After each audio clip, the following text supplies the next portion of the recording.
अफगानिस्तान और पाकिस्तान के बीच Durand line से सटी सीमा पर एक बार फिर झड़प शुरू हो गई है। 1893 में ब्रिटेन ने अफगानिस्तान और भारत के बीच 2640 किलोमीटर सीमा रेखा खींची, जिसे डूरंड लाइन कहते हैं। ये रेखा सर मार्टिन डूरंड के नाम पर रखी गई। इससे पश्तून जनजाति दो हिस्सों में बढ़ गई। आधे पश्तून पाकिस्तान में रह गए और आधे अफगानिस्तान में चले गए। अफगानिस्तान सरकार ने कभी भी डूरंड लाइन को स्वीकार नहीं किया। उसका कहना है कि ये सीमा ब्रिटिश शासन के समय जबरदस्ती थोपी गई थी। अफगानिस्तान और पाकिस्तान में कुल 5 करोड़ पश्तून आबादी रहती है। इनमें से लगभग 4 करोड़ पाकिस्तान के खैबर पख्तूनख्वा प्रांत, बलूचिस्तान और कुछ अन्य इलाकों में रहते हैं। वहीं लगभग 1 करोड़ अफगानिस्तान में रहते हैं। अफगानिस्तान की सत्ता पर काबिज तालिबान सैनिकों और पाकिस्तानी सेना के बीच भीषण लड़ाई हो रही है। अफगानिस्तान और पाकिस्तान के बीच डूरंड लाइन को लेकर लंबे समय से विवाद है। दोनों देश एक दूसरे पर हमले और आतंकियों को छिपाने का आरोप लगाते रहते हैं।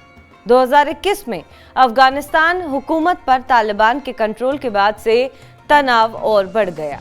दोनों देशों के बीच झगड़े की वजह तहरीके तालिबान पाकिस्तान यानी टीटीपी को माना जा रहा है, जिसे पाकिस्तानी तालिबान भी कहा जाता है। हालांकि अफगानिस्तान पाकिस्तान संघर्ष की जड़ें लगभग 130 साल पुरानी है। इसमें डूरंड लाइन, टीटीपी को पनाह देने का सवाल और पश्तून लोगों की आजादी की मांग भी शामिल है। तालिबान में सत्ता में आने के बाद ये संघर्ष को और बढ़ावा मिला। टीटीपी पाकिस्तान अफगानिस्तान सीमा के पास सक्रिय आतंकी संगठन है। अलग पश्तून राष्ट्र की मांग को लेकर 2007 में इसकी स्थापना हुई थी। टीटीपी को स्वतंत्र राष्ट्र चाहिए जहां पश्तून लोग शासन कर सके। नवंबर 2022 में टीटीपी ने पाकिस्तान से शांति समझौता भी तोड़ दिया। पाकिस्तान का आरोप है कि अफगानिस्तान की तालिबान सरकार इन आतंकियों को छिपने की जगह देती है और वो वहीं से पाकिस्तान पर हमला करते हैं। हालांकि अफगान विदेश मंत्री आमिर खान मुत्तकी का कहना है कि अफगानिस्तान की जमीन पर टीटीपी का कोई सदस्य मौजूद नहीं है।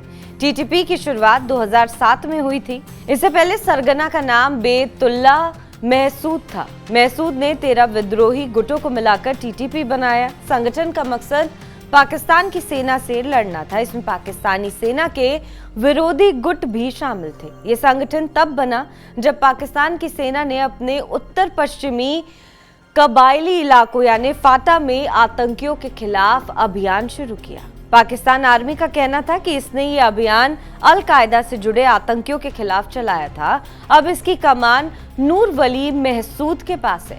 टीटीपी पाकिस्तान की सरकार को हटाकर वहां एक इस्लामी शासन यानी इस्लामिक अमीरात बनाना चाहता है जो कड़े शरिया कानून पर आधारित हो। इसकी सोच अफगान तालिबान जैसी ही है, लेकिन दोनों संगठन अलग हैं और उनकी लीडरशिप भी अलग है। टीटीपी का कहना है कि पाकिस्तान सरकार सच्चा इस्लाम नहीं मानती। टीटीपी फिलहाल पाकिस्तान के किसी हिस्से पर पूरी तरह कब्जा नहीं करता, लेकिन खैबर पख्तूनख्वा जैसे इलाकों में इसका असर बढ़ा है।